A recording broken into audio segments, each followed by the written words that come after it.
Engkau layak menerima pujian dari kami umat-Mu. Dan siap memuji Tuhan, mari sama-sama katakan amin. Tiada berkesudahan kasih setianya dalam hidup saudara dan saya, amin. Mari kita nyanyikan pujian.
Bilang Bapak apa?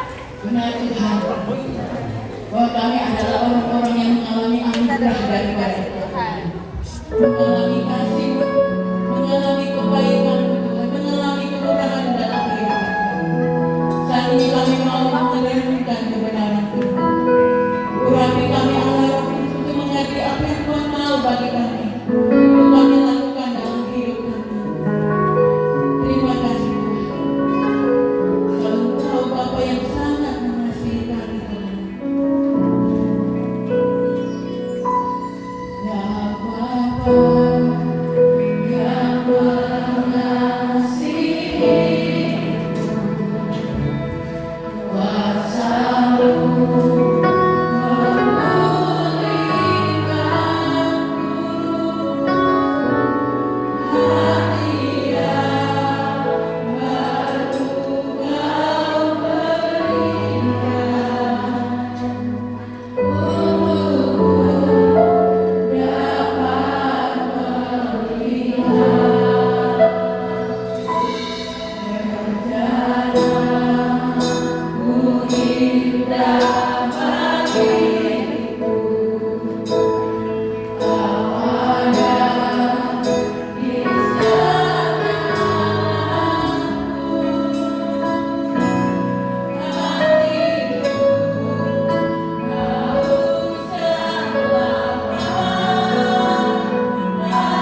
siap merenungkan kebenaran firman-Mu oleh tuntunan yang daripada Roh Kudus atas hidup kami semua. Dan Tuhan juga yang menyanggup,kan kami untuk melakukan kebenaran firman. Demi Kristus Yesus Tuhan kami berdoa. Dan setiap jemaat Tuhan yang siap merenungkan firman Tuhan, mari sama-sama katakan amin. Puji Tuhan. Silakan duduk Bapak Ibu Saudara yang terkasih. Lihat.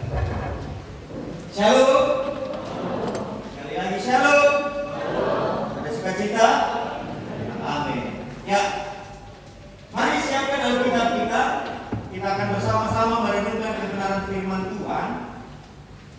Hari ini kita akan merenungkan kebenaran firman Tuhan tentang persembahan dan persekutuan.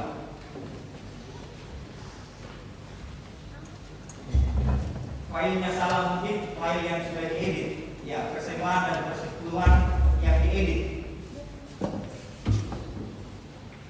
Ya, ini materi secara sinodal yang harusnya minggu lalu kita pelajari, tetapi minggu lalu kita ada tamu, kemudian kita merenungkan kebenaran firman Tuhan minggu lalu tentang keluarga.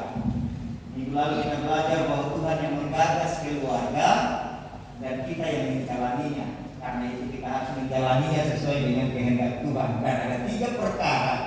Minggu lalu kita belajar bahwa keluarga harus berkuasa, menaklukkan apa yang namanya uang, berkat, kekayaan atau benda, dan apa yang disebut dengan kepemilikan. Itu yang pertama. Artinya semuanya boleh ada dalam hidup kita, tetapi kita jangan ditaklukkan olehnya. Kita bersama belajar. Yang kedua, bahwa keluarga harus berkuasa, menaklukkan segala kejahatan, dosa, pelanggaran, kelemahan, karakter yang tidak sesuai dengan kehendak Tuhan di dalam kehidupan keluarga.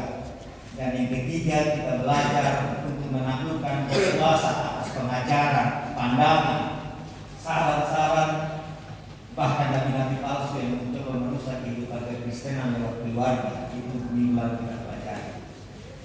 Hari ini kita akan belajar tentang persembahan dan persekutuan. Ya. Tema yang sensitif dan kontroversi. Kenapa sensitif? Karena bicara mengenai uang dan kadang-kadang malu kita, kira-kira begitu. Padahal kita perlu, ya. Karena berbicara tentang uang sehingga kadang-kadang agak sensitif. Juga menjadi hal yang kontroversi karena sering diperdebatkan, bahkan oleh hamba Tuhan sekalipun. Dan kalau kita nonton di YouTube, banyak yang memperdebatkan tentang, khususnya tentang persekutuan. Bahkan dengan judul persembahan dan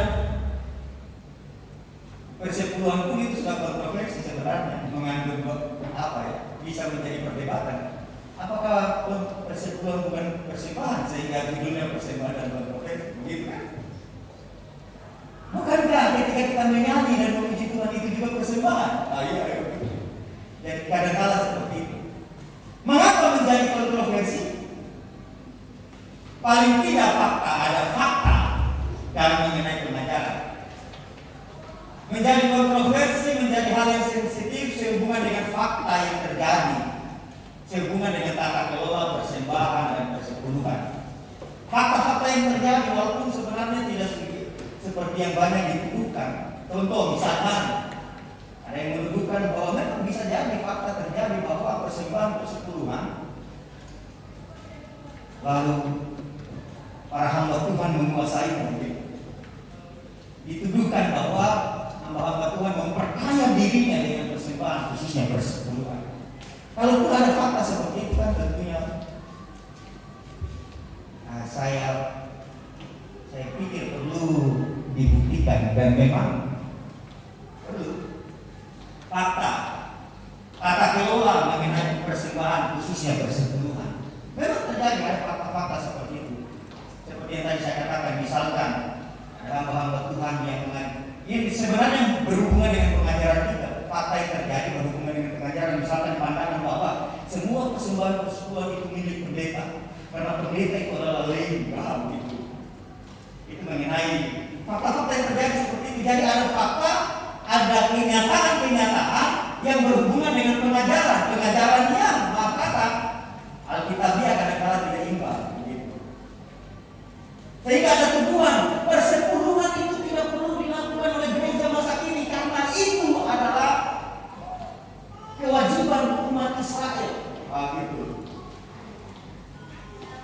fakta dan pengajaran. Karena itu Bapak Ibu Saudara yang terkasih dalam Tuhan, hari ini kita mau belajar apa kata Alkitab tentang persembahan, khususnya persepuluhan. Kita mulai dari kita akan bagi 3 masa. Masa sebelum perjanjian lama dan perjanjian baru, artinya sebelum hukum ditulis, begitu. Sebelum Musa menulis Taurat. Kemudian masa perjanjian lama, masa ketika akan masuk tanah perjanjian, kemudian sudah masuk tanah perjanjian, kemudian diusir, dibawa, di pembuangan kembali di tanah perjanjian itu di perjanjian lama. Sebentar. Fakta yang berikutnya, masa yang berikutnya, kita akan belajar masa perjanjian baru, masa di mana Tuhan Yesus ada, kurang lebih 3,5 tahun bersama umatnya, orang-orang tebusan, para murid, dan masa di mana gereja awal, gereja perdana. Supaya dari hal ini kita akan belajar apa intisari, apa hakikat dari persembahan dan persepuluhan itu.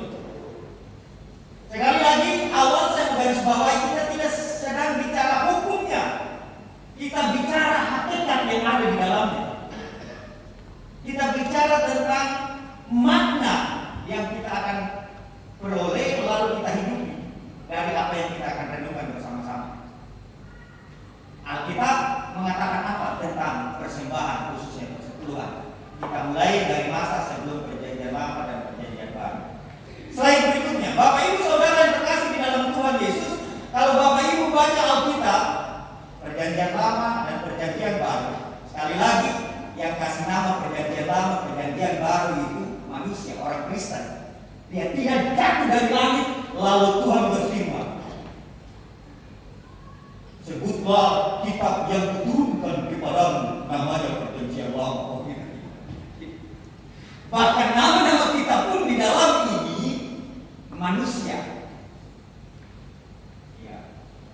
Gereja menyebut kitab-kitab sebelum perjanjian, ya, perjanjian lama, Taurat.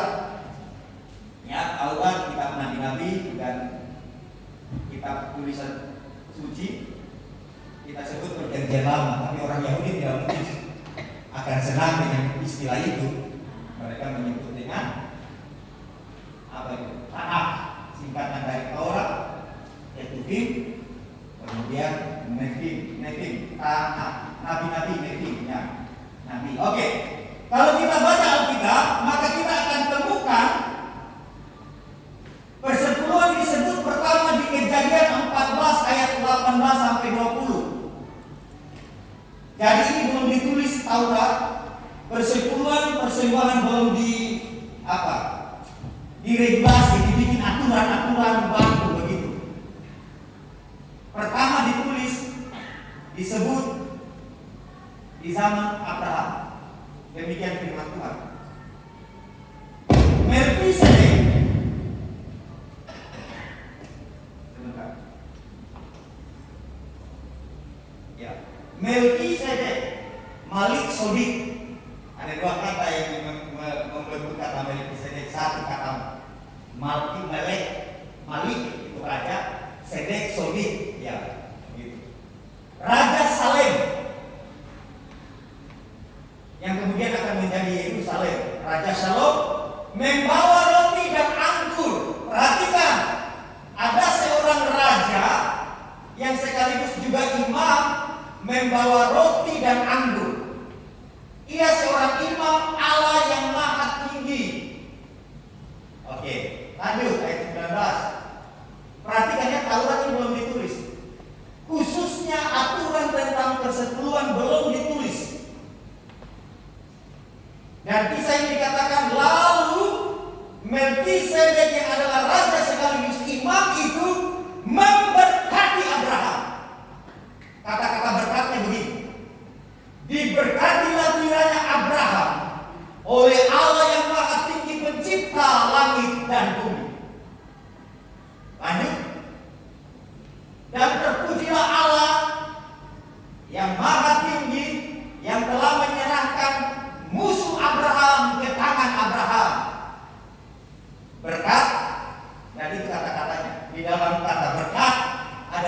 memuliakan Tuhan. Lalu Abraham merespon dengan ini. Abraham memberikan, belum Abraham ya, belum diganti namanya ya. Lalu Abraham memberikan kepadanya 1/10 dari semuanya hasil rampasan perang. Bapak Ibu Saudara terkasih dalam Tuhan Yesus, pertanyaannya dari mana Abraham tahu tentang hal ini? Kita banyak bisa berandai-andai, tetapi paling tidak ada dorongan dari dirinya untuk mempersembahkan 1/10 apa yang dia peroleh. Dan sebelumnya kita baca bahwa Melkisedek memberkati Abraham dengan roti dan anggur. Dari sini Bapak Ibu kita lihat bahwa kadang-kala orang berpikir kita mengembalikan persepuluhan dalam rangka supaya kita diberkati. Tapi di bacaan kita ini Abraham terlebih dahulu diberkati, baru mempersembahkan persembahan persepuluhan. Tetapi lebih dari semua itu, Abraham mempersembahkan persembahan persepuluhan dalam rangka mengakui Allah yang Maha Tinggi yang disebut oleh Melkisedek dalam doa berkatnya. Maka dalam bacaan kita ini, persembahan persepuluhan menjadi salah satu bentuk dari penyembahan kepada Dia, Allah pencipta langit dan bumi. Amin. Amin. Iya. Jadi persepuluhan adalah persembahan yang dinyatakan oleh seseorang, saudara dan saya, dalam rangka memuliakan Tuhan. Kalaupun sesudah itu saudara dan saya diberkati, itu hal yang lain. Tetapi yang paling pertama yang Alkitab tulis di sini, bahwa Abraham mengakui otoritas yang tertinggi atas kehidupannya yang membuat hidupnya berhasil, khususnya waktu dia berperang. Lalu dia mempersembahkan persembahan persepuluhan. Jadi persembahan persepuluhan yang pertama itu bentuk bagian dari penyembahan. Karena itu Bapak Ibu Saudara yang terkasih dalam Tuhan Yesus, kalau Bapak Ibu baca ya di dalam Amsal pasal 3 ayat 9, Alkitab bilang begini, muliakanlah Tuhan dengan hartamu. Jadi ternyata apa yang saudara dan saya miliki, khususnya harta, penghasilan ataupun apa yang kita sebut, termasuk uang, bisa dipakai untuk memuliakan Tuhan. Jadi persembahan adalah ekspresi penyembahan. Amin. Karena memang Bapak Ibu Saudara yang terkasih dalam Tuhan, tidak usah jauh-jauh. Kata persembahan itu dibentuk dari kata dasar. Kalau bahasa Ibrani kata dasar sores. Sembah loh. Bukan kamus besar bahasa Indonesia, kata persembahan itu dibentuk dari kata dasar sembah. Kemudian menjadi menyembah, menjadi persembahan, mempersembahkan dan segala kata kerja yang lain. Kata benda persembahan, tetapi kata dasarnya sembah. Yang kedua, kembali ke slide tadi. Yang kedua, kemudian Yakub, kembali tadi ya. Kejadian 28 ayat 20 sampai 22, kembali untuk kedua kalinya persepuluhan disebut. Jadi persepuluhan yang bukan perpuluhan, kata-kata aser, asar itu 10. Kejadian 28 ayat 20 sampai 22. Demikian firman Tuhan. Lalu berjanjilah Yakub, jika Allah akan menyertai dan akan melindungi aku di jalan yang kutempuh ini, memberikan kepadaku roti untuk dimakan dan pakaian untuk dipakai. Lanjut. Ayat 21.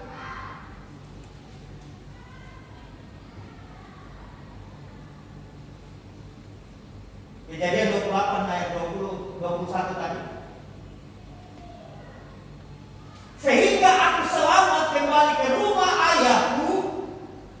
janjinya.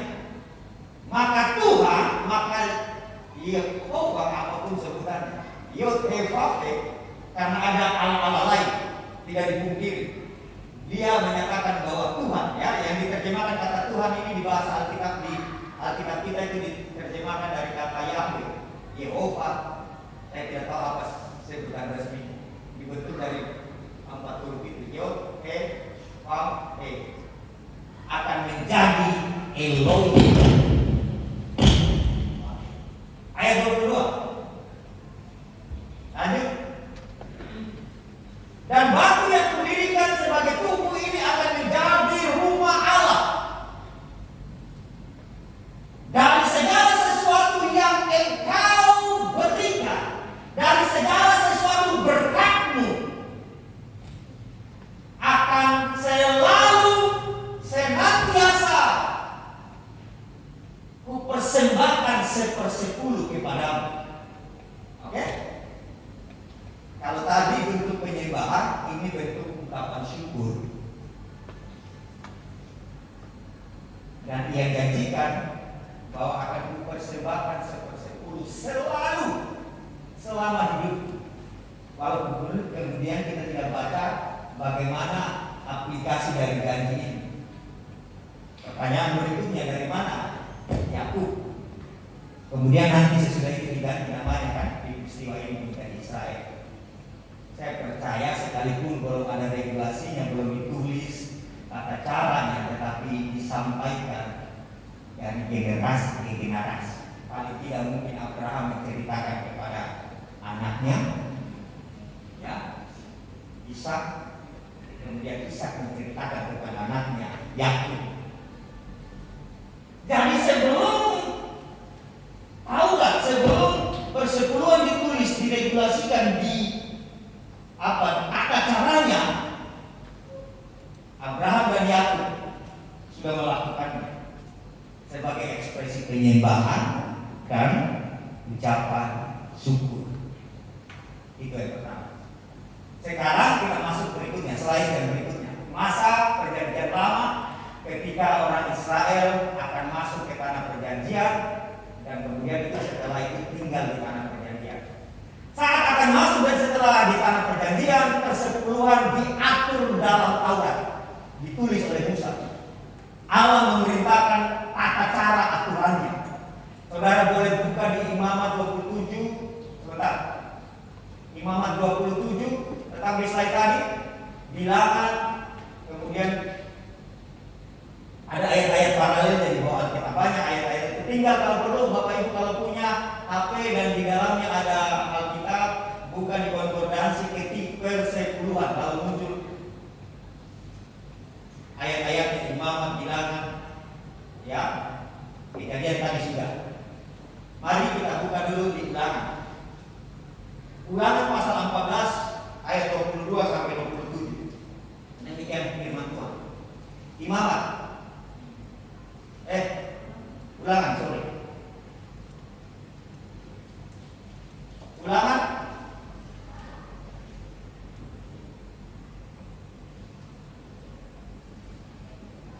Haruslah engkau benar-benar mempersembahkan 1/10 dari seluruh hasil benih yang tumbuh di ladangmu tahun demi tahun. Kenapa setiap tahun sekali? Karena ini bicara tentang siklus panen. Dan apa yang dipersembahkan? Hasil ladang. Oke? Hasil ladang. Ayat 23. Di hadapan Tuhan Allahmu di tempat yang akan dipilihnya untuk membuat namanya diam di sana. Ada tempat yang ditentukan. Haruslah engkau memakan persembahan persepuluhan dari gandummu, dari anggurmu, dan minyakmu, ataupun dari anak-anak sulung lembu sapimu dan kambing dombamu, supaya engkau belajar untuk selalu takut akan Tuhan Allahmu.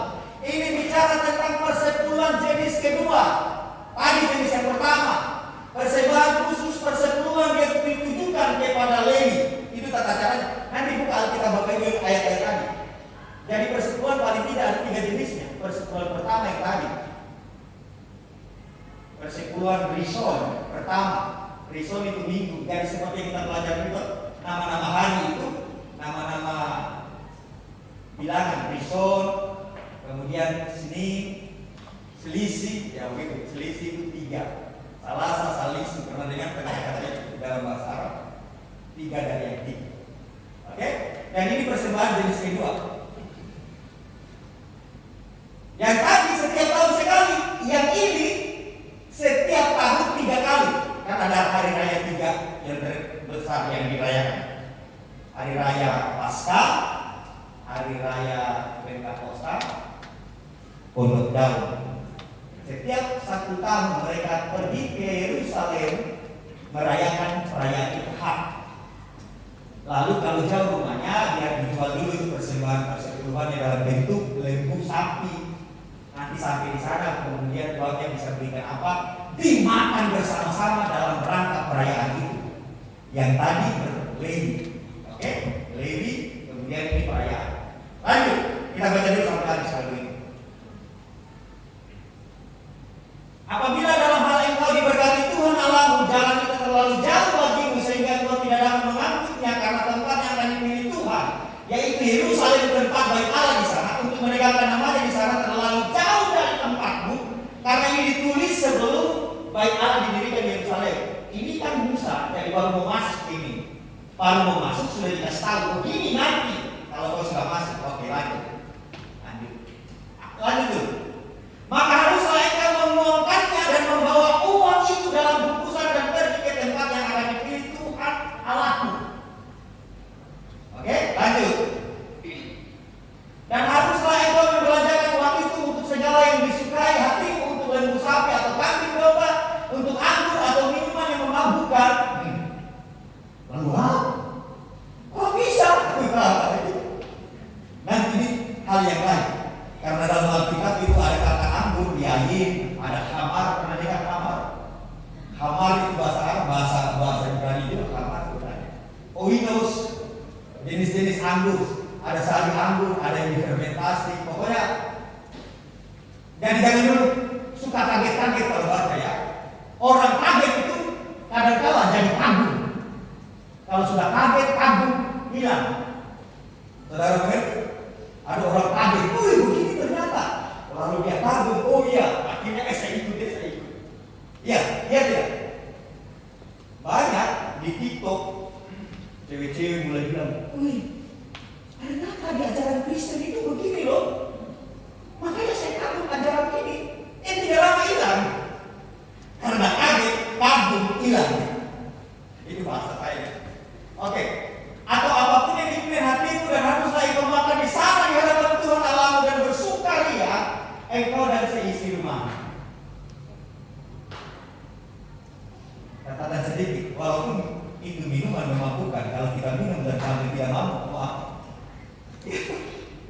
Soal lanjut. Juga orang lain, kemudian persembahan yang ketiga, Maaser Ani. Persembahan yang ketiga, persekutuan jenis ketiga. Kalau tadi yang selisih, yang kedua. Juga orang lain yang diam di dalam tempatmu, janganlah kau abaikan sebab ia tidak mendapat bagian milik pusaka bersama-sama engkau. Lanjut. Terus. Pada akhir 3 tahun engkau harus mengeluarkan segala persembahan persekutuan dari hasil tanahmu dalam tahun itu dan menaruhnya di dalam kotamu. Lanjut. Terus dulu, lanjut.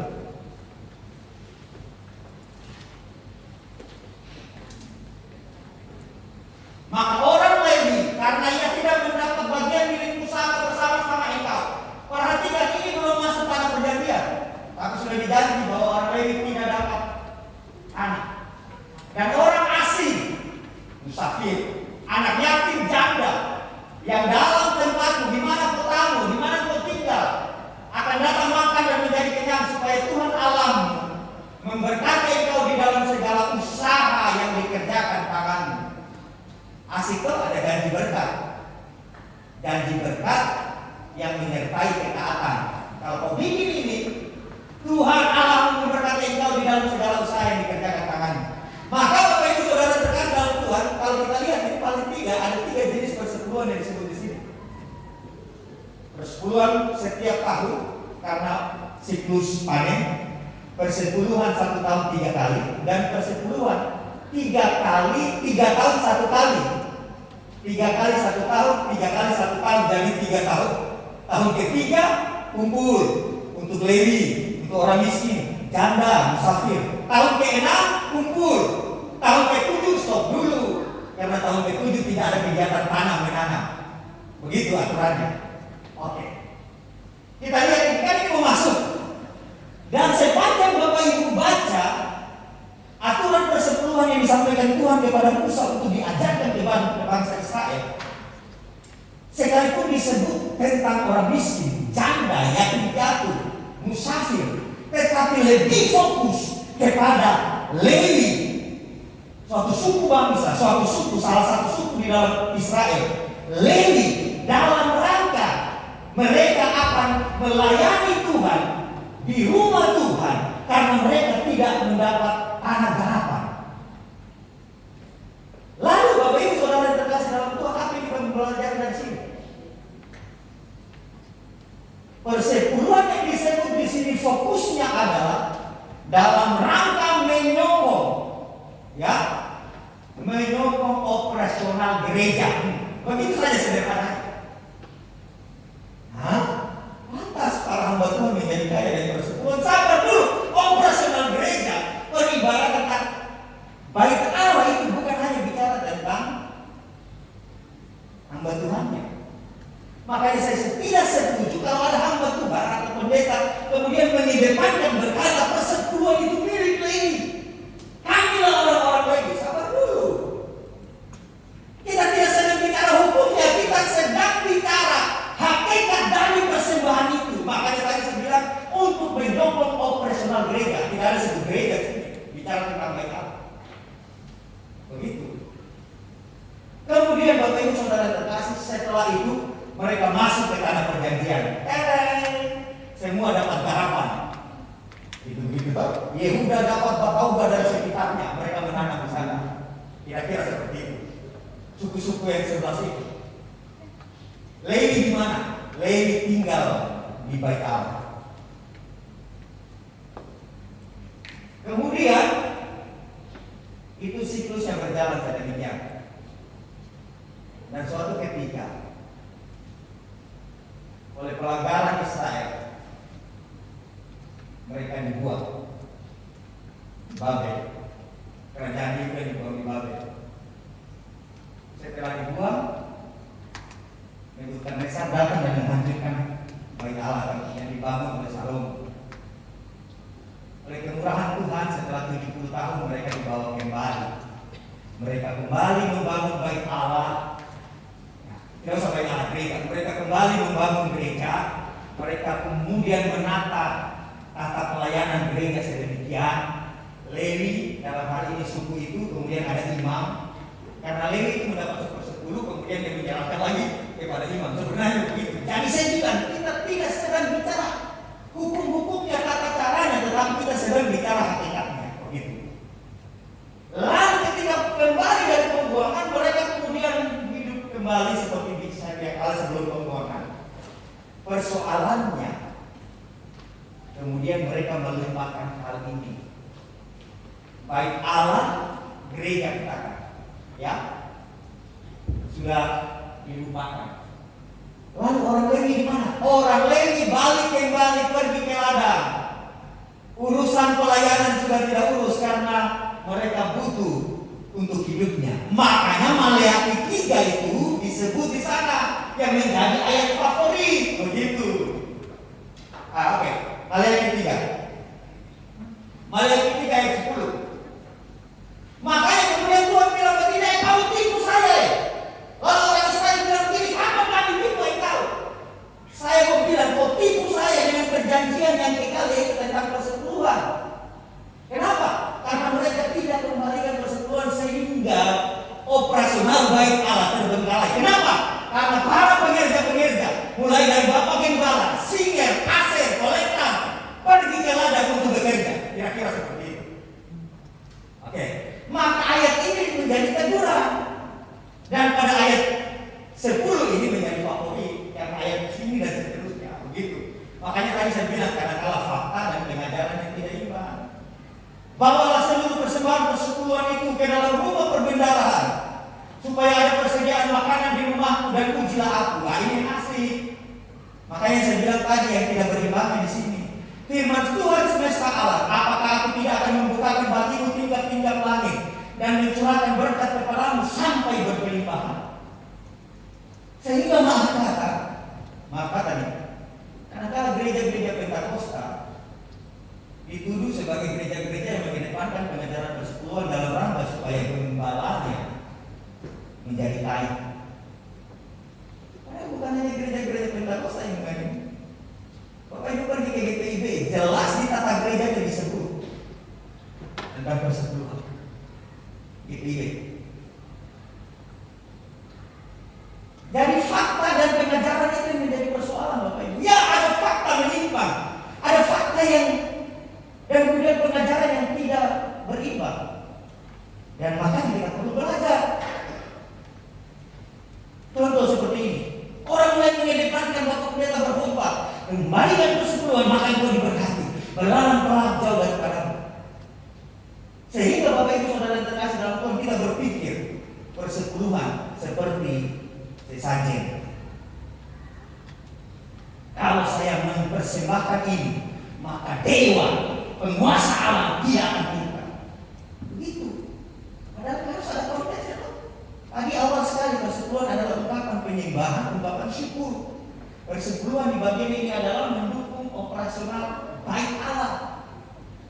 Operasional baik Allah termasuk kehidupan kesejahteraan para lewi, para imam, orang janda, miskin, fakir, dan musafir. Lanjut. Kalau begitu kita lihat konteksnya ini. Zaman sama dengan sejaman Nehemia, mari kita lihat yang tadi itu. Nehemia pasal 13 ayat 10 sampai 12. Nehemia. Jadi konteks Maleakhi itu seperti itu. Jadi seperti yang saya katakan tadi.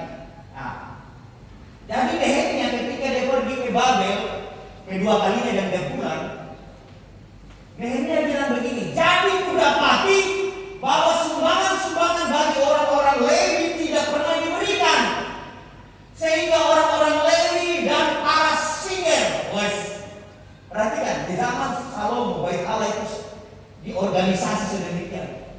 Ada singer, penyanyi-penyanyi yang dilatih orang-orang profesional dalam konteks melayani di bait Allah. Persoalannya ini, sehingga orang-orang Lewi dan para penyanyi yang bertugas masing-masing lari ke ladangnya. Lanjut. Ayat 11.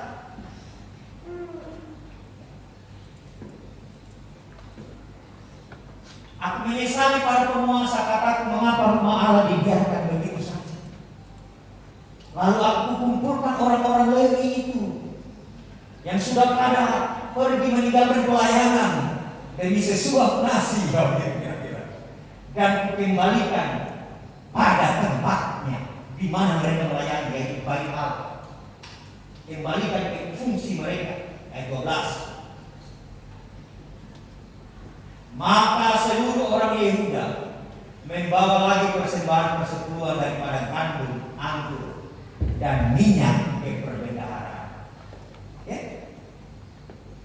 Jadi, Bapak Ibu Saudara yang terkasih dalam Tuhan, kita lihat jelas persekutuan yang dipersembahkan oleh umat Israel ketika mereka tinggal di tanah perjanjian adalah untuk mendukung pelayanan di bait Allah. Dan pelayanan itu termasuk untuk santunan terhadap orang-orang miskin, janda, yatim, bahkan musafir, orang lewat. Ya, jelas. Dan kalau ada pendeta yang mengklaim itu untuk semua pendeta karena kami Lewi, sabar dulu, baik-baik. Lewi pun mendapat persekutuan, kemudian mempersembahkan persekutuan itu kepada imam yang dari orang Lewi juga. Orang Lewi kan itu banyak, suku yang banyak, imam-imam itu yang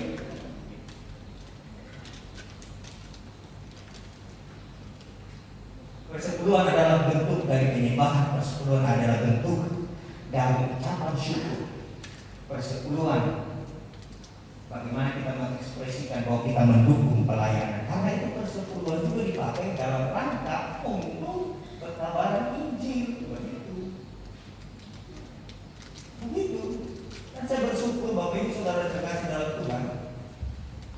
sedikit demi sedikit kita melakukan hal itu.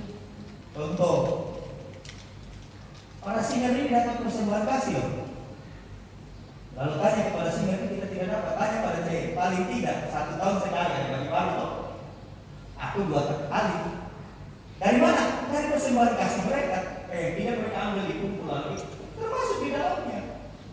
Kemudian puji Tuhan, paling tidak gereja kita juga menyokong transportasi untuk seseorang yang secara berkala ini baru 3. Sebelumnya ini kita tetapkan, saya bicara dengan bendahara, paling tidak dalam 1 tahun ini kita akan mensupport transportasinya setiap bulan di sebelah di darat sana. Karena saya dengar ada hamba Tuhan yang belikan motor bekas.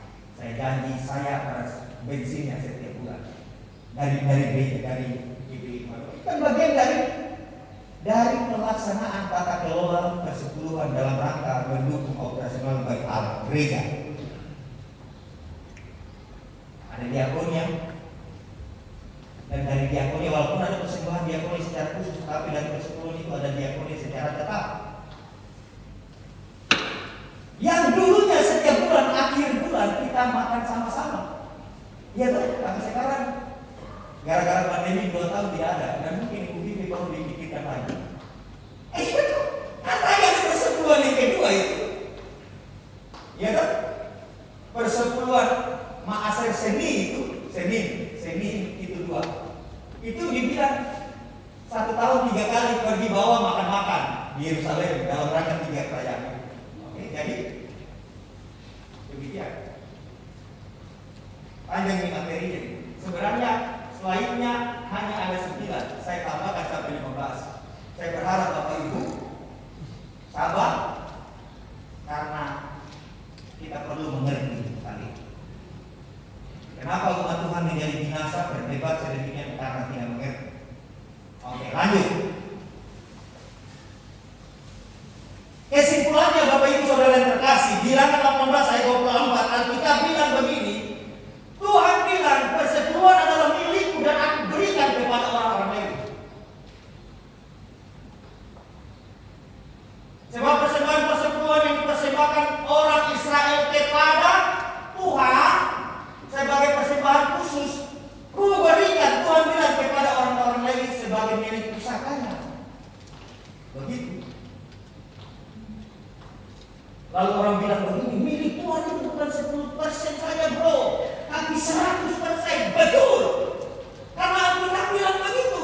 Seluruh apa di bawah kolong langit ini milik Tuhan. Ayat pasal 41 ayat 2b.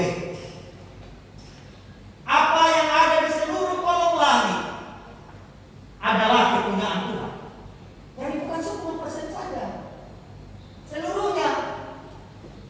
Persoalannya, mari kita lanjut. Kalau yang kecil setia, Tuhan akan mempercayakan perkara yang lebih besar. Amin. Jadi kita tidak akan mempersembahkan persepuluhan dalam rangka hitung-hitungan. Nanti kurang 1000, kalau kurang 1000 belahan-belahan. Bukan. Prinsipnya hakikat yang tadi itu. Muliakanlah Tuhan dengan kata. Nanti kita lihat lagi kemudian. Saya sudah itu di belakangnya bagaimana gereja mula-mula itu melakukan persembahan, termasuk persepuluhan walaupun tidak disebut. Oke. Slide berikutnya, masa perjanjian baru. Lalu orang bilang begini, Tuhan Yesus tidak pernah mengajarkan persepuluhan. Tidak ada di Alkitab, bukan berarti tidak disebut, bukan berarti tidak. Mari kita buka Matius 23 ayat 23. Matius 23 ayat 23, firman Tuhan bilang begini, celakalah kamu. Tuhan marah nih kepada siapa? Ahli-ahli Taurat dan orang-orang Farisi, satu golongan para imam, orang-orang yang getol untuk melakukan kehidupan Taurat, hukum-hukum Taurat. Tapi persoalan yang mereka tidak mampu, sehingga mereka kemudian hidup dalam kemunafikan. Salah satunya memperkaya diri mereka. Hai kamu orang-orang munafik. Kenapa? Sebab kemunafikan begini. Persepuluhan dari selasi ada semanis dan jintan kamu bayar. Musa tidak pernah suruh yang ini loh. sampai tetek bengek yang kecil begitu, tidak. Tetapi mereka mulai menulis hukum sedemikian, lalu mewajibkan hal itu. Persekutuan dan selasi ada manis dan timban kamu bayar. Persekutuan dan hal-hal yang kecil sekalipun engkau kembalikan. Tapi yang terpenting dari hukum Taurat, hakikat dari hukum Taurat engkau abaikan, hakikat keadilan, belas kasih, kesetiaan. Yang satu harus dilakukan, persepuluhan harus kamu lakukan, tetapi hakikatnya yaitu keadilan, belas kasih dan setia, jangan sampai engkau abaikan. Maka di dalam persepuluhan itu hakikat ini ada. Keadilan, adil dari mana? Lewi tidak punya tanah garapan, supaya adil saudaranya yang lain 11 menyokong hidup mereka. Keadilan tidak? Adil. Ya toh? Adilnya lagi di mana? Orang yang kambingnya 10, persepuluhannya 1. Orang yang kambingnya 20, persepuluhannya 2. Keadilannya yang 10 tidak disuruh 2, adil toh? Makanya Tuhan bilang begini, Musa, kasih tahu mereka, kalau diangkat tongkatnya, kambingnya keluar dari kandang, kambing atau sapi keluar, lewat bawah tongkat ini, 1, 2, 3, kambingnya 10, ini bersepuluhan. Ya, asas keadilan ada di sana. Belas kasih atau laku. Karena bukan hanya untuk lain. Orang-orang miskin juga kesetiaan, sesuatu hukum yang terus dilakukan sepanjang tahun, sepanjang masa hidup mereka. Ya kan? Jadi Bapak Ibu Saudara terkasih dalam Tuhan, ayat ini kadang-kadang dipakai untuk menyatakan bahwa Tuhan Yesus menetapkan persepuluhan. Tidak, yang satu harus dilakukan, yang lain jangan diabaikan. Karena itu suatu ketika orang datang dan bertanya kepada Tuhan, bolehkah kami mengembalikan pajak kepada Kaisar? Tuhan bilang apa? Mari bawa itu uang. Gambarnya siapa ini? Gambarnya Kaisar. Kalau begitu kembalikan apa yang miliknya Kaisar dan kembalikan apa yang miliknya Tuhan. Selesai. Yang dimaksud miliknya Tuhan di situ apa? Saya yakin karena konteksnya mereka sedang bicara uang, kembalikan. Dan orang Farisi pasti tahu yang dimaksud Tuhan kembalikan milik Tuhan itu adalah persoalannya orang Farisi memperkaya dirinya, begitu. Jadi pengajaran harus timbang. Tidak melulu kembalikan persepuluhan, kalau tidak kutuk menyertai. Kembalikan persepuluhan, berkat menyertai. Tidak usah terlalu. Asli kamu. Kita tidak sedang bicara hukumnya, kita sedang bicara hakikatnya. Persoalannya memang Bapak Ibu faktanya seperti yang terjadi di gereja sekarang memang ada. Begitu juga di zaman itu persepuluhan kadang-kadang dijadikan sebagai tolak ukur orang rohani. Ya Tuhan, aku orang baik, aku berpuasa 2 kali seminggu. Aku mengembalikan seluruh persepuluhanku. Aku bukan orang jahat. Kira-kira kalau kita daftarkan begitu orang berdoa, orang Farisi kan berdoanya begitu. Mataku jaga terhadap yang indah-indah. Kalau Ustaz Dasrani bilang yang tidak dilihat indah, dilihat dosa, begitu kira-kira. Lalu yang satu kemungut, bukan di belakang menangis. Saya berdosa. Siapa yang pulang dari benarkan? Kemungut juga. Saat itu, selain mereka memperkaya dirinya, Tuhan Yesus bilang begini, celakalah kamu orang Farisi, orang munafik yang memperpanjang doanya dalam rangka mengambil harta benda janda. Kemudian mereka menggunakan hal ini sebagai status bahwa mereka lebih rohani dari orang lain. Tidak, bukan itu. Ini yang ditentang oleh Tuhan Yesus. Makanya sering Tuhan Yesus bertentangan dengan orang Farisi, ahli Taurat pada saat itu, karena Tuhan Yesus mengajarkan hakikatnya bahwa ternyata seluruh hakikat dan hukum itu harus ada di dalam adil, belas kasih, dan kesetiaan. Oke. Jadi Bapak Ibu Saudara yang terkasih, Itu di zaman Tuhan Yesus, perjanjian baru. Sekarang masa gereja perdana. Lanjut berikutnya. Kita cepat lagi. Lalu bagaimana sekarang nanti? Masa gereja perdana memang tidak disebut tentang persekutuan di Kisah Para Rasul atau surat lain, walaupun di Ibrani memang ada. Tapi bukan berarti tidak. Kenapa? Mari kita lihat. Gereja mula-mula kan itu orang Yahudi. Orang Yahudi pasti tahu tentang persembahan persekutuan. Lalu mereka tahu. Makanya bukan hanya persekutuan, di Kisah Para Rasul bagaimana mereka menjual ladangnya untuk dipakai bersama dalam kehidupan mereka. Jadi tidak perlu ada persekutuan, bahkan ajar secara khusus pengajarannya bahkan lebih dari itu. Karena itu mari kita lihat prinsip yang ini di 2 Korintus 8 dan 9 tentang persembahan dan masuk persekutuan. Kalau Bapak Ibu baca itu tentang pengumpulan uang dan pelayanan kasih, kita akan belajar prinsipnya. Jadi bagaimana untuk dalam rangka kita mempraktikkan apa yang kita sudah pelajari sebelumnya, karena ini kita gereja sekarang. Yang pertama prinsipnya menabur, entah itu persembahan diakonia, persembahan pembangunan, persembahan apapun jenisnya termasuk persekutuan. Prinsip pertamanya harus proporsional, sesuai dengan porsi. 2 Korintus 8 ayat 12 bilang begini, sebab jika kamu rela untuk memberi, maka pemberianmu itu akan diterima. Persembahan dalam hari ini, persembahan apapun namanya termasuk persekutuan. Kalau pemberianmu itu berdasarkan apa yang ada padamu, ya toh? Tidak dituntut kalau tidak ada padamu, tapi persoalan yang ada pada kita tidak mau, itu saja. Lanjut, bukan berdasarkan apa yang tidak ada padamu.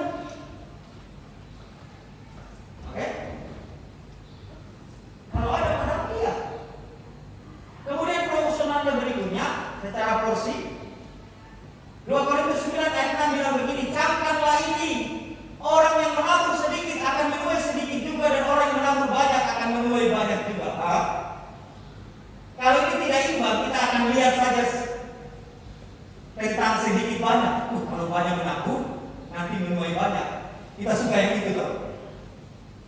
Bukan begitu Bapak Ibu. Bicara banyak sedikit, mari kita lihat yang Tuhan Yesus katakan kepada murid-murid ketika melihat persembahan canda. Slide berikutnya, Markus 12 ayat 41 sampai 44. Sedikit atau banyak dalam ayat ini tidak boleh selalu diartikan jumlah. Itu bisa kita lihat dari seorang janda miskin yang memberi dalam jumlah sedikit, 2 peser. Lalu Tuhan Yesus bilang apa? Dari segi jumlah, orang-orang itu berpersembahkan banyak, tapi dari segi nilai, orang ini lebih bernilai, lebih banyak. Jadi bukan bicara tentang jumlahnya tapi nilai. Proporsional, sesuai porsi. Ya tak? Dan kalau Bapak baca Markus 12 ayat 41 sampai 44, sebenarnya di zaman Tuhan Yesus peti persembahan sudah ada. Peti begini tuh. Kolektif belum, kolektif itu kira-kira zaman gereja lebih setelah gereja modern. Sedikit dan banyak lebih berbicara tentang porsi. Dan yang terutama motivasi di dalamnya. Rasul Paulus memakai kata menabur dalam ayat ini sekali lagi, ya, agar kita lihat bahwa persembahan, pemberian apapun persembahan itu bukan sebagai sesuatu yang merugikan. Kita pandang ada yang hilang dari kita kalau kita mempersembahkan persembahan. Tetapi mari kita lihat persembahan, kata menabur sini bicara tentang benih yang kemudian hari nanti akan tumbuh, bukan hanya untuk diri sendiri, bahkan orang lain. Lanjut. Prinsip yang pertama sesuai porsi. Oke? Maka dalam konteks persepuluhan, maaf kata, mungkin secara jumlah ada orang yang mempersembahkan persepuluhan lebih besar, lebih banyak dari saudaranya yang lain, tetapi secara porsi proporsional sama-sama 10%.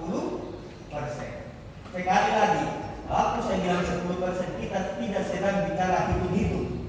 Sehingga kadang-kadang orang selalu orang pikir begini, nanti kurangnya tidak sampai 10%. Bapak Ibu, yang Tuhan ajarkan kepada kita takut karena kita menghormati, bukan takut karena horor. Takut hormat, bukan takut horor. Kenapa tidak pergi gereja? Kita harus pergi gereja. Kalau tidak pergi gereja nanti bara menyertaimu. Itu takut horor. Tapi kalau takut hormat, kita tahu saya pergi gereja karena saya mengasihi Dia yang telah memberi keselamatan. Itu begitu. Jadi selalu kita melakukan bukan karena ketakutan horor, tapi kita takut hormat, kagum. Kenapa tidak mengembalikan persekutuan? Nanti belalang horor. Iya, takut pada hukuman. Tetapi kalau kita lakukan seperti prinsip pertama, karena kita menyembah Dia, karena kita mensyukuri apa yang Dia berbuat atas hidup kita, asik. Prinsip yang pertama proporsional, sesuai porsi. Apa yang ada padamu, bukan yang tidak ada. Yang kedua, walaupun ada, kalau kamu tidak rela, tidak usah. Ya kan? Menabur dengan kerelaan. Kalau rela pasti sukacita. Amin.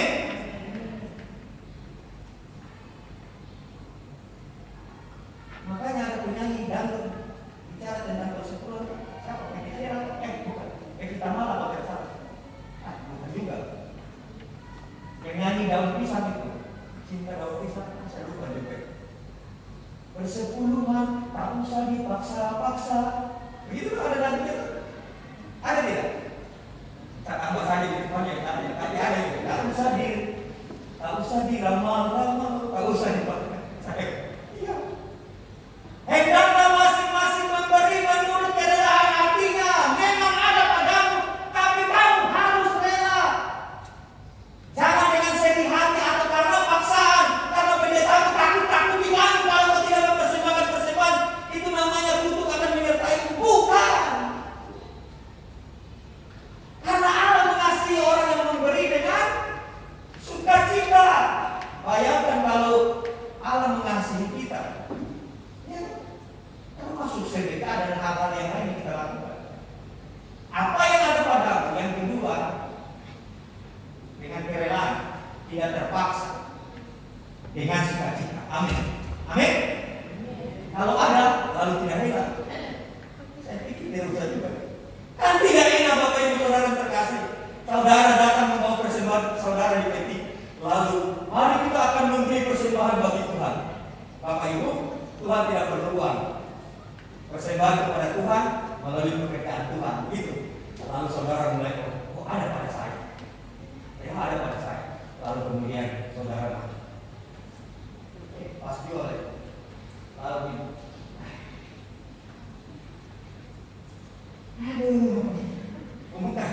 mukanya apa?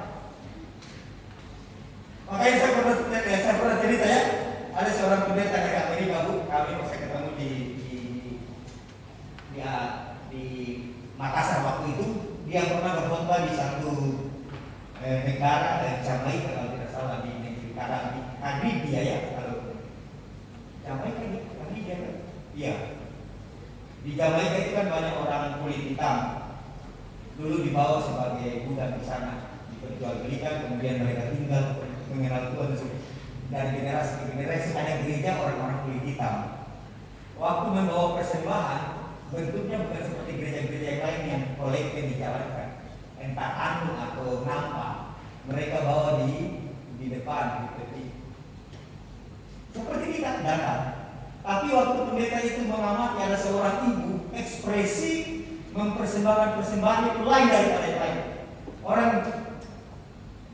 Waktu orang datang memberi persembahan seperti kita diiringi, kita sambil nyanyi toh. Misalkan beri yang terbaik Tuhan, begitu gitu. Tapi ibu ini ekspresinya lain. Dia keliling satu ruangan itu sambil menari, baru dia mempersembahkan persembahan. Setelah selesai ibadah, pendeta itu ketemu langsung dengan ibu dan bertanya. Unik sekali saya melihat ibu mengekspresikan waktu memberi persembahan. Dan ibu itu bilang itu ekspresi sukacita. Karena Tuhan sudah dahulu mengasihi dia. Hendaklah masing-masing memberikan menurut kerelaan hatinya, jangan dengan sedih hati atau karena paksaan. Sebab Allah mengasihi orang yang memberi dengan sukacita. Ada padamu rela, ikhlas, tidak terpaksa, dengan sukacita. Amin. Ada, tapi kalau tidak mau, lagian tidak ada polisi yang harus mengerti. Ya. Kita lagi rame-rame tentang polisi syariat yang terjadi di Iran. Di MK3 lagi membahas itu, lagi rame demo besar di Iran. Slide berikutnya. Tuhan Yesus mengajarkan satu kebenaran yang berbeda dengan dunia saat berkata bahwa lebih diberkati orang yang memberi daripada menerima. Kisah Para Rasul 20 ayat 35. Adalah lebih berbahagia, adalah lebih diberkati. Kembali ke slide tadi, tidak ada itu ayatnya. Makarios, kata yang diterjemahkan dengan kata bahagia itu sama dengan berkat. Diberkati, makarios. Makarizomai, orang yang berkat. Cara agar kita bisa melakukan prinsip ini pertama-tama adalah kita sadar, kita memiliki pemahaman bahwa pemberian kita, persembahan kita sebenarnya itu juga pemberian dari Tuhan. Amin. Pengkhotbah 3 ayat 13. Pengkhotbah 3 ayat 13. Dan bahwa setiap orang dapat minum dan menikmati kesenangannya karena ia berdiri lelah, karena ia bekerja, karena ia banting tulang. Saya mau katakan, Tuhan bilang itu juga karena pemberian Allah. Amin. Salomo mengerti betul bahwa kalau ada orang bekerja bersusah-susah banting tulang, kemudian dia sukses dan dia boleh menikmati suksesnya, itu karena juga Tuhan. Amin. Kalau Tuhan bikin tidak berhasil, bisa tidak? Biar bangun sungguh-sungguh, tidur tengah malam dalam rangka untuk mengupayakan hidup. Kalau Tuhan bikin tidak berhasil, bisa tidak? Bisa toh? Bisa toh? Bisa tidak? Iya, hanya Tuhan tidak mau bikin begitu, karena Tuhan bilang buat matahari mau untuk orang yang percaya maupun tidak, kuturunkan hujan bagi orang percaya maupun tidak. Artinya setiap orang yang berusaha bekerja ada berkat baginya, itu hukumnya. Tapi kita harus sampai kepada kesadaran bahkan segala jerih lelah saya sehingga saya sukses itu juga karena Tuhan, sehingga tidak ada sombong pada kita. Amin. Amin. Iya. Bahaya juga itu kalau kita persembahan persepuluhan saja seperti orang Farisi itu, lalu kita berkata ini karena saya.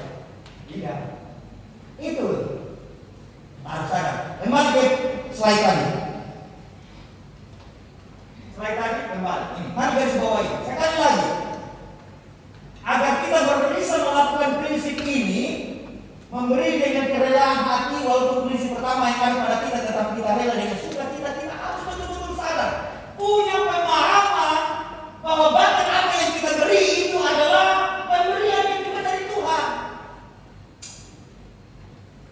Maka kita akan menjadi murah hati seperti Allah yang kita sembah. Amin. Iya. Kita menjadi murah hati sebab Allah yang kita sembah adalah Allah yang murah hati. Seperti itu sebenarnya.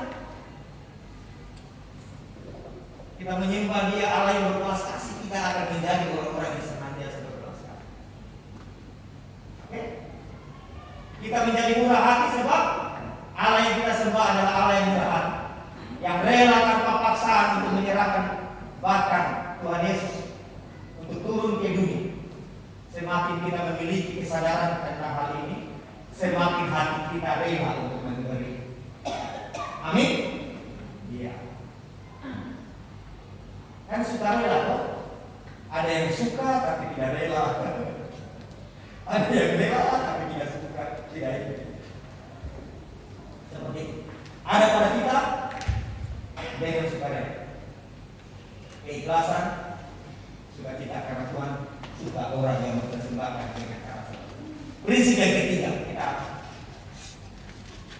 prinsip yang ketiga. Slide berikutnya.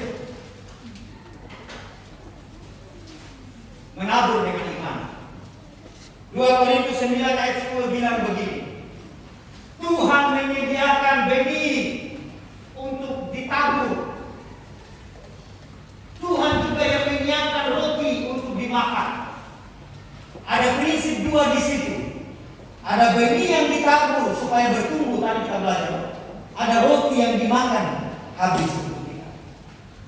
Ia juga akan menyediakan benih bagi kamu dan melipat gandakannya dan menumbuhkan buah-buah kebenaran. Waktu kita memberi apapun bentuknya, persembahan di gereja, sedekah, perbuatan-perbuatan amal kebaikan, kita lakukan di dalam iman karena kita tahu Tuhan yang siapkan roti untuk kita makan. Tetapi Tuhan juga yang siapkan benih dalam rangka kita tabur. Amin.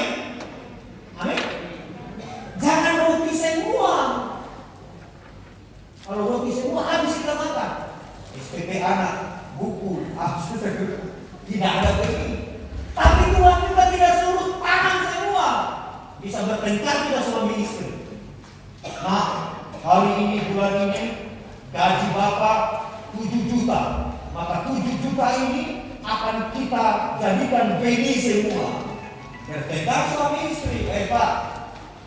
Alkitab bilang ada juga roti. Oh iya, iya. Dengan iman seperti itu kita melakukan. Slide terakhir. Ketika saudara dan saya melakukan perintah Tuhan dengan cara memberi atau menabur, perhatikan ini. Sebenarnya kita sedang mempraktikkan tindakan iman. Waktu kita memberikan persembahan, apapun bentuknya, uang di kotak persembahan atau mungkin persembahan lain, persembahan charity, kebaikan hati. Sebenarnya kita sedang melakukan tindakan iman yang mana kita tahu Tuhan pelihara kita. Amin. Amin. Dia tidak menggantungkan iman kepada pemberian Tuhan, karena iman kita tahu bahwa Tuhan pelihara, tetapi kepada pribadinya Tuhan. Dan meyakini bagaimana Tuhan sanggup menyediakan benih dan roti bagi hidupnya. Itu orang yang benar.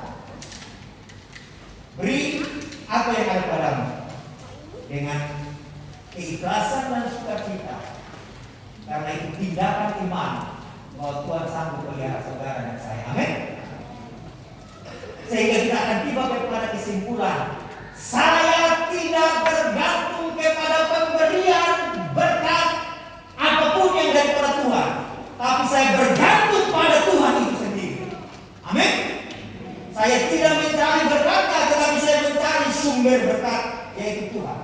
Kalau temukan sumbernya, pasti berkatnya ada. Amin. Iya.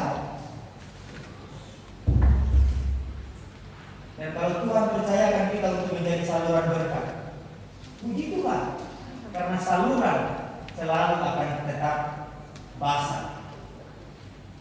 Selang dan ember. Selang pipa itu selalu basah, mengalir. Kalau ember sesekali kosong. Dan terakhir, kita akan berdoa. Setelah itu kita akan memberi persembahan, dan anak-anak remaja sekolah minggu akan memberi persembahan mereka dalam bentuk persembahan pujian. Saya mau bilang ada satu cerita kesaksian. Beberapa minggu lalu saya ketemu dengan seseorang. Lalu orang itu butuh, dan saya punya. Lalu saya memberi. Saya beri orang itu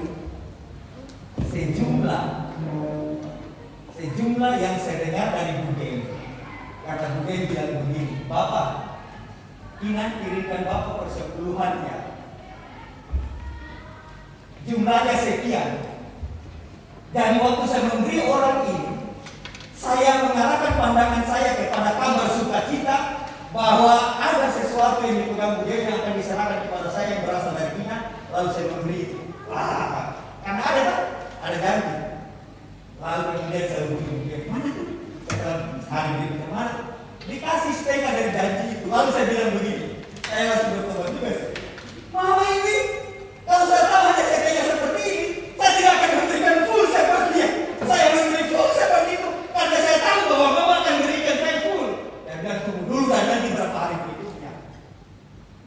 dan saya pun sedang belajar untuk hal itu. Bukan mengarahkan pandangan kepada berkat, tapi mengarahkan pandangan kepada Tuhan. Selamat belajar sama-sama. Mari muliakan Tuhan dengan apa yang Tuhan beri kepada kita. Mari ucapkan syukur kepada Tuhan dengan apa yang diberikan kepada kita. Mari dukung pelayanan apapun bentuk pelayanan itu dengan apa yang diberikan kepada kita. Apa yang ada padamu dengan sukacita, tidak terpaksa, dan itu adalah tindakan iman. Tuhan sanggup memelihara saudara saya. Amin. Amin. Tuhan Yesus memberkati. Mari berdoa dan kita akan mendengar persembahan pujian dari anak sekolah minggu dan remaja sambil memberi persembahan. Sebelumnya, mari anak-anak sekolah minggu semua, remaja yang akan mempersembahkan persembahan naik ke sini ke tempat mimbar dan kita akan berdoa.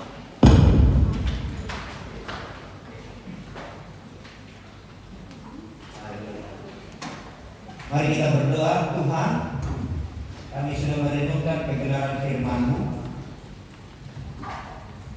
Sesungguhnya hakikatnya yang kami pelajari adalah tentang Engkau. Engkau memberkati kami, tetapi yang terutama adalah pribadi-Mu. Hamba berdoa bagi setiap daripada kami, bahkan hamba-Mu ini, untuk terus belajar mengarahkan pandangan kepada pribadi-Mu, Tuhan, yang memelihara hidup kami. Sehingga kami sanggup untuk melakukan apa yang Tuhan kehendaki dalam hidup kami dengan penuh sukacita dan keikhlasan. Kemuliaan hanya bagi-Mu. Terjemahkan hal ini lebih dalam bagi kami masing-masing, sehingga kami akan hidup melakukan kehendak-Mu, karena kami tahu Engkau pemelihara hidup kami. Kemuliaan hanya bagi-Mu. Demi Kristus Yesus Tuhan kami berdoa. Haleluya. Amin. Puji Tuhan, sambil persembahan diudarakan, kita akan mendengarkan kesaksian pujian dari anak-anak kita, anak-anak remaja dan sekolah minggu. Mari kita satu dalam doa sebelum kita memberikan persembahan. Terima kasih Tuhan, Tuhan sudah mengajarkan kami di pagi hari ini tentang memberi persembahan dan persepuluhan.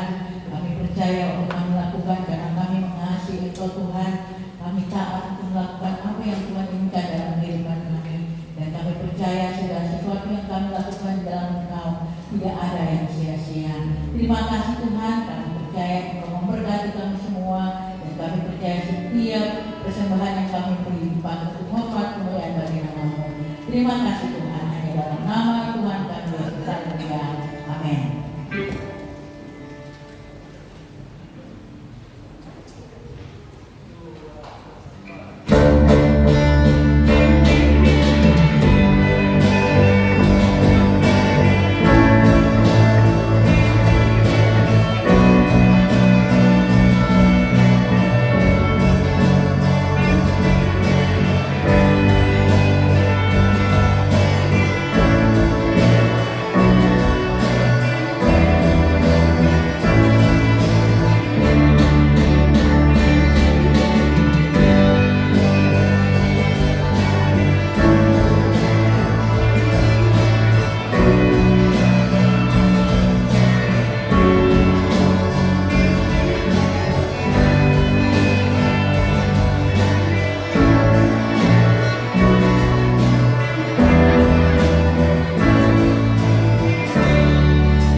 Tuhan, Bapak Ibu Saudara yang terkasih, kita akan melihat beberapa penyampaian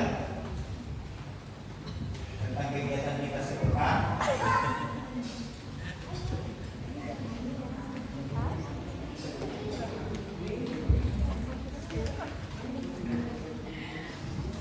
Ya, kita akan mulai dari yang berulang tahun sepanjang pekan ini.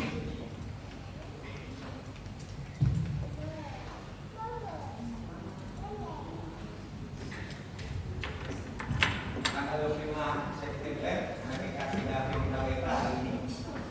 Kemudian pada tanggal 26 nanti, besok, Bapak Sulanto Chandra. Dan tanggal 30 September, anak kekasih Jason Ikrandi. Dan 1 Oktober, anak kekasih Lanham. Karena itu sekaligus disampaikan bahwa hari Minggu depan, ibadah sekolah minggu akan dipindah tempatnya dalam rangka hari berulang tahun dari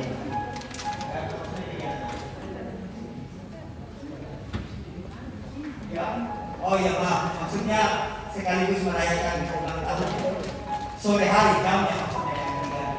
Nanti pengurus sekolah minggu yang akan menyampaikan lewat WA. Berikutnya besok keluarga 1 hari Selasa yang akan menjadi tuan rumah keluarga Bapak Ibu Sadi. Kemudian yang akan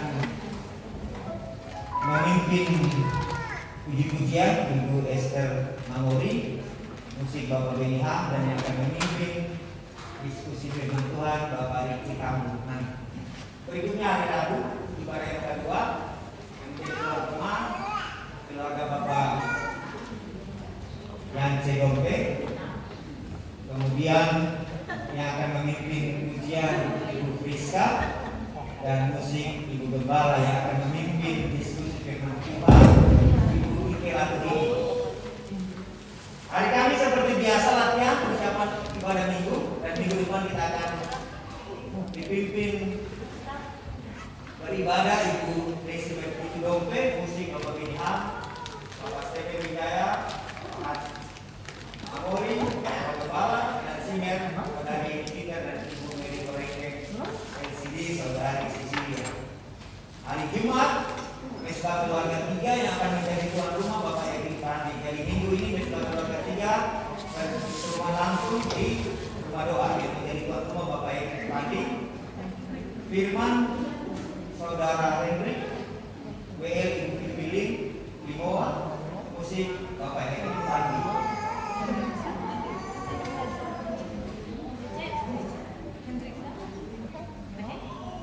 Sabtu ibadah pemuda remaja, WL Saudari Caca, musik Saudari Abigail, dan firman Saudara Martinus.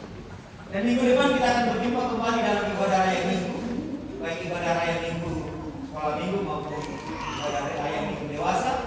Sekolah minggu seperti tadi sampaikan akan diadakan jam 4 sore, dirangkaikan dengan ulang tahun anak kekasih Tuhan yang akan memimpin pujian Ibu Murti, musik Gembala, Nabi Cecilia, Abigail, Edmond, Dedi, dan responsnya nuansa biru. Demikian pengumuman. Tuhan Yesus memberkati. Kita akan mengakhiri ibadah kita. Mari kita bangkit berdiri. Haleluya.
kawanan domba gembalaan.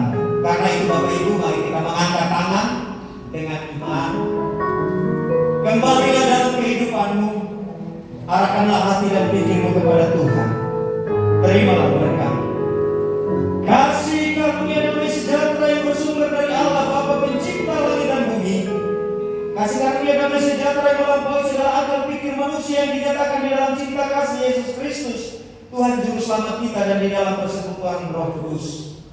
Allah yang Esa Tritunggal Mulia, kasih karunia damai sejahteranya tercurah atasmu, atas kita semua hari ini, bahkan sampai selama-lamanya. Di dalam berkat Allah Bapa, Putra, dan Roh Kudus.